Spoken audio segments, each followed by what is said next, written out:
আসসালামু আলাইকুম দর্শক, কে আছেন আমাদের সঙ্গে প্রশ্ন করতে পারেন। ওয়ালাইকুম আসসালাম। আসসালামু আলাইকুম হুজুর। ওয়ালাইকুম আসসালাম, কে বলছিলেন, প্রশ্ন করুন। হুজুর আমি ঠাকুরগাঁও পীরগঞ্জ থেকে বলতেছি। জি, কি প্রশ্ন আছে আপনার? প্রশ্ন হচ্ছে, বাচ্চারা বলে অনুসরণ প্রিয়, অনুকরণ প্রিয়।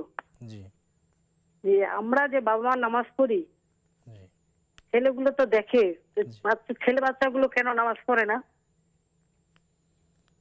এবং এবং সর্বদাই বলা হয় যে আব্বু নামাজ পড়তে হবে, জি এবং দিনই ক্লাস 2, 3 থাকতে দিনই শিক্ষা তাদেরকে আমি দিছি, জি তারপর নামাজ পড়ে না। নামাজের কথা বললে মানে ও কথা মানতেই চায় না, নামাজের প্রতি কোনো আগ্রহই নেই। জি জি আর দ্বিতীয় প্রশ্ন হচ্ছে হুজুর, কোনো কিছু ভুল করতে চায় না, তারপরে ভুল হয়ে গেলে খুব কষ্ট পায় মনের মধ্যে। বাচ্চারা তো অনুকরণ প্রিয়, বাবা নামাজ পড়ে, মাও নামাজ পড়ে, কিন্তু ছেলে নামাজ পড়ে না। তিনি শিক্ষা দিয়েছে, তারপর নামাজ পড়ছে না কেন? প্রথম কথা হলো যে মানে এভাবে প্রশ্ন না ভাবাই ভালো। হেদায়েতের মালিক আল্লাহ তাআলা, ইন্নাকা লা তাহদি মান আহবাবতা ওয়ালাকিন্নাল্লাহু ইয়াহদি মান ইয়াশা। নবীজিকে সবচেয়ে হেল্প যিনি করেছেন, সবচেয়ে কাছে যিনি থেকেছেন, তিনি তো নবীজির উপর ঈমান আনেননি। তো সন্তানও হেদায়েত হবে কি হবে না এটা আল্লাহর হাতে। আপনাদের ধৈর্য ধরা দরকার, লেগে থাকা দরকার, আল্লাহর কাছে কান্নাকাটি করা দরকার।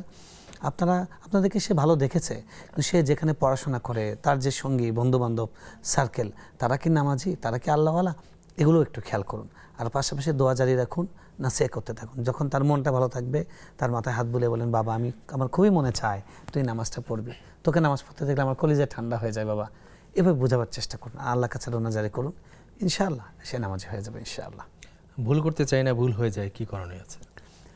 পৃথিবীর সব ভুল তো এরকমই, ভুল করতে চায় না কিন্তু ভুল হয়ে যায়। আল্লাহ রাসূল সাল্লাল্লাহু আলাইহি ওয়াসাল্লাম বলেছেন, কুল্লু বানি আদম খাত্তা, সব মানুষই ভুল করে, তবে খায়রুল খাত্তাইনা তাওয়াবুন, ভুলকারীদের মধ্যে তারাই ভালো যারা তাওবা করে। ভুল হয়ে গেলে তাওবা করবেন, এটাই হলো কথা। ভুল হতেই পারে, তবে সচেতনভাবে ভুল না করা, ভুল হওয়ার সঙ্গে সঙ্গে তাওবা করা। আল্লাহ তাদেরকে পছন্দ করেন যারা ভুল হওয়ার সঙ্গে সঙ্গে তাওবা করে। যাদের ভুলই হয় না তাদের থেকে আল্লাহ তাদেরকে বেশি ভালোবাসেন, যাদের ভুল হয় এবং সাথে সাথে তাওবা করে। মানে ভুল হওয়াটা মানুষের বৈশিষ্ট্য, ভুল হতেই পারে, হতেই পারে।